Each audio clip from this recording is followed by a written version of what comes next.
That's what he's been doing. Talking about shitting on somebody's chest. I'm just gonna say it. That's an allegation, guys. He was waiting all segment to say that. By the way, but you are correct, Mark. When I heard that, man, it was crazy. It is, and that's what's so mind-boggling. I never understood that. God, seriously though, not just Vince McMahon, but the body fluids on people. Yeah, I don't get that. No, you're right. You will be surprised. Welcome back to Common Ground. I'm Mark, and I got Drew, Shrey, Lewis, and Derek right here next to me. I think we're going to bring the Drew for the next topic. Yeah, man. Past couple of weeks, we've been, as a group, been discussing the situation with Vince McMahon, CEO, now former CEO of WWE Endeavor, in his latest situation that's kind of caused a firestorm for WWE as he's been involved in some really heinous sexual assault allegations. And, we've been kind of tossing it around and how to really, address the situation in a way that is impactful for us as, fans of wrestling, fans of sports, but also fathers. And, me in particular, my son is heavy into wrestling now. And, as I'm getting back into wrestling, I kind of have this issue with what's going on because you've got the real life situation of wrestlers and WWE, but then you've got the fantasy fake situation of what wrestling is, and you're playing characters, and Vince McMahon plays a heel, and that's kind of his role, is to play this bad guy, evil, corrupt corporate head, but in real life, he's actually that type of person. And right.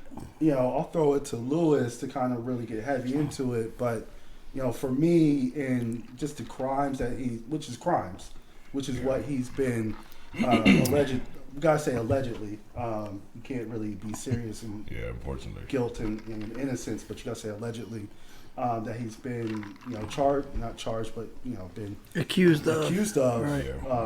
They're really serious. So, Lewis, what are your thoughts on kind of the situation and tie it back into being a father and being a fan of wrestling? Because you're a big fan of wrestling. Yeah, man. I am, bro. And it's just crazy because as an avid fan and just watching, obviously, just the evolution of wrestling over the years, from the '90s and now. Like he said, it's one thing to play a heel. It's another thing to really go above and beyond, to just do some of the dirtiest things that Vince McMahon has been allocated as far as what he's been doing. Talking about shitting on somebody's chest. I'm just gonna say it. That's an allegation, guys. He was waiting all segment to say that. By the way. but you are correct, Mark. When I heard that, man, it was crazy. It is, and that's what's so mind-boggling. I never understood that. God, seriously though, not just Vince McMahon, but the body fluids on people. Yeah, I don't get that. No, you're right. You will be surprised. Man. Yeah, and just back to exactly. Well, no pun intended on that one. But no, it's funny you say that, guys, for real, because I don't know if you guys saw it, but when they hit the post and you saw the text messages of what Vince was sending her and just the information and just all the details of what was happening.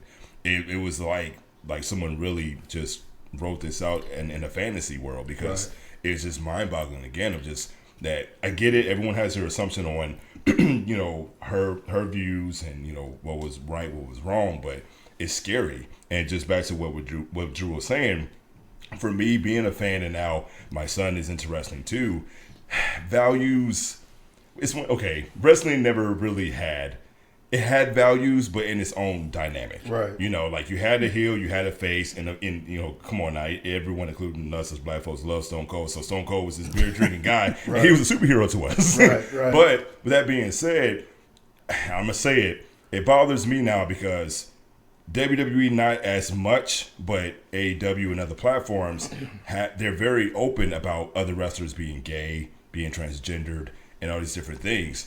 And it doesn't bother me, but it's a concern because it's like you used to have a platform that was only specific, if that makes any sense. It was more it's a man opera.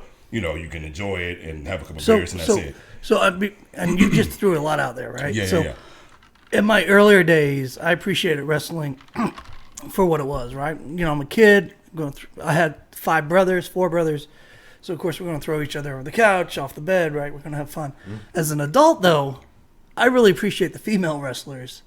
And I don't know if that's just, you know, just sexist or whatever, because you don't want to see female wrestling versus males wrestling. Yeah. Because you kind of mature past the dramas of the male wrestling.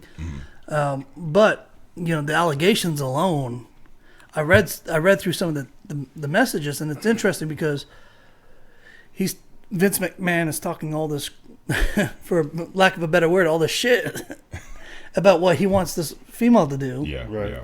And it's like, this is her opportunity to be like, no, I don't want that. Right. Like, what are you talking about? Like, this isn't me. Yeah. But it doesn't feel like you get that. And correct me if I'm wrong, or maybe I'm missing something. Well, I'm gonna say this, and I'm gonna give it to Drew, and then also to Shrey on this, because we were talking about it before we went live. I side of me wants to say it was a power trip. I mean, Vince McMahon is revered on so many platforms, and these allegations, guys, I mean, obviously everyone's seen it as well. This wasn't when Vince was in his 30s or 20s. This was like a couple of years ago. Right. So we all go through different changes as men, and like, you know, that feel of trying to have power over someone, especially when it comes to women, etc. So for him to really go beyond that with all these situations that occurred is scary. Your thoughts, Ray? Yeah, it is scary. I mean, I guess for me, I wasn't surprised because I expected this from him. Because the character that he played, that's him in real life. Like, he just, that makes sense. You know what I'm saying? And I don't know. I'm on the backside. I mean, I get it. He's a piece of shit. But at the same time, you know, same thing with Bill Cosby. Same thing with, you know, people with money. I mean, I just... Weinstein. Right, Weinstein. It's like, okay, do these women, as soon as it happened, they plead the case, you know, and they want to...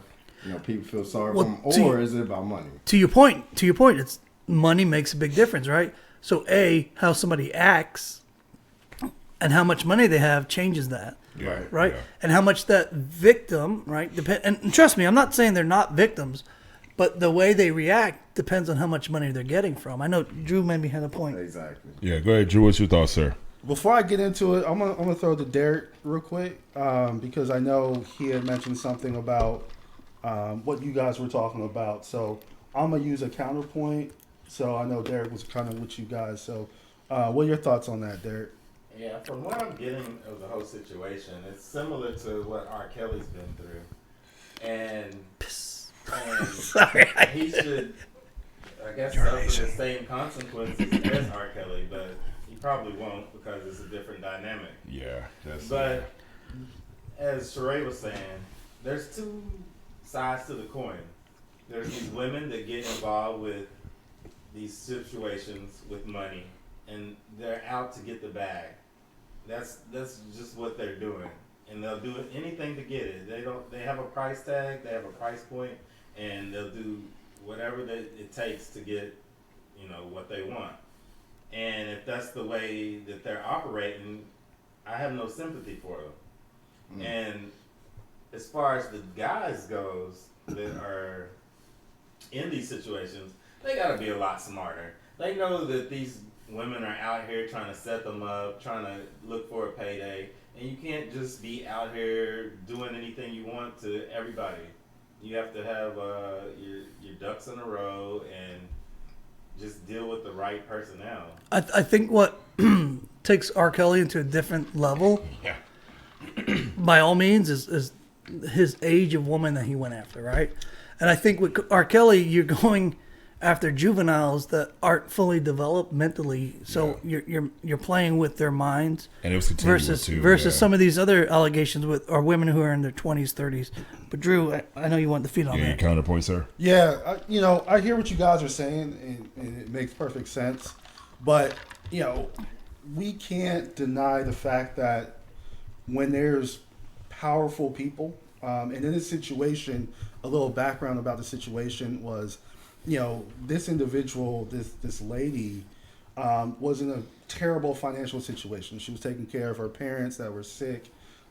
They ended up dying, and she had no income at all. And she got hooked up with Vince McMahon through the property owner, which owned the property where they both lived at.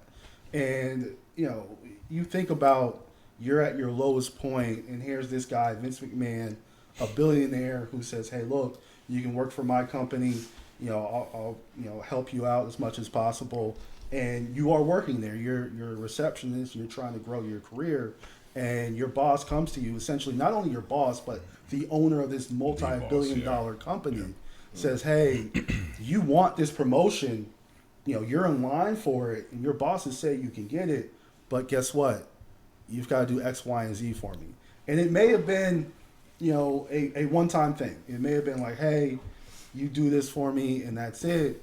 But then, what we also haven't talked about yet was Vince McMahon was also using these pictures that he was taking of her as blackmail. It was like, hey, if you go out and you tell somebody about this, I'll show your pictures. And the messed up thing was he was already doing it anyways. Like her videos, her pictures were already, without her knowledge, being sent to the entire roster that's of crazy. WWE. Yeah. So, if you're holding this over this girl's head, that takes it to a whole nother level, because now it's like, all right, I'm going to blackmail you to do what you want me to do, and I'm also a powerful person, and I can silence you. And one last thing about this situation was, they came to an agreement. I'm pretty sure this had to be through lawyers to say, hey, look, what happened, I did that. For you not to go public or go to the police, here's this agreement, sign it. It's hush money is what we call it. X amount of money. Let's just say it was $10 million. Hey, I'll pay you, maybe $10 million a year to keep quiet about this situation. That becomes a verbal contract. Yeah. What I did to you, I'm sorry, but I don't want it to go public, and I don't want to be charged with a crime. So sign this paper. Sorry, go ahead, Trey. Go ahead. No, I'm sorry, because she signed that paper. I mean, you know what I'm saying? I just feel like we can't feel too bad. I mean, I get it, but at the same time, she accepted, the agreement. Which is what happens, right? So that's what's called. I'll let you get off in a second with that. That's what happens in any civil trial in courts, right? So there's a litigation and there's a settlement. That's a settlement. What happened was Vince McMahon reneged on his settlement. He stopped doing what he was supposed to do. He stopped doing what he was supposed to do. But it was money. But bro, think about it. Not to cut y'all off, but think about it, bro. Like that's like if you had a situation in your life where it was detrimental, whatever it was, and that employer or that person said, "Okay, we're giving you $2 million every year, and for you to not throw us under the bus," and you're okay with that, then they just stopped doing it completely. Hold on. Okay, but did the money stop? Right, and I think that's what Shrey. Did the money stop it, or did it continue? And that's why you. Did the allegations continue after the money was provided? I think it just stopped. The money stopped in general. Okay, so that's not. But well, I'm saying, did she continue to get paid as the things were happening? I think what we're missing is we're missing. Not to cut you off, Drew. I think what we're missing though is that with this umbrella of quote unquote shit that happened, it was so much. Y'all trying to get shit off. But with so much that happened, it's like he would have been better off. I mean, wrong is wrong, right is right. But he would have been better off just paying this check the way that he was supposed to. That's true. Opposed to just whatever. I'm Vince McMahon. I'm not going to do it. And now he resigned, and it looks bad on him now. All right, Shrey, go with it because I got a point. Go. Okay, he's stupid for that. He didn't do it right. But at the same time, she accepted the money to be hush hush. So it's like, okay, she agreed with it. So now that he didn't, no, fuck you. I ain't giving you more money. Oh, you ain't gonna give me more money? Okay, now my morals kick in. Yeah. So that's my thing. So So was she doing these things and getting paid, or did she say, no, I'm not doing this anymore, pay me before I tell people? That's what I'd like to know. Okay, because that makes a difference. That's good. Right. Derek, you have anything to say before we finalize? I think we covered most of it. I think we upset a lot of people today. Yeah. A bunch of men talking about a woman and her feelings. Everybody knows what they're getting into in these situations. It's tough, man.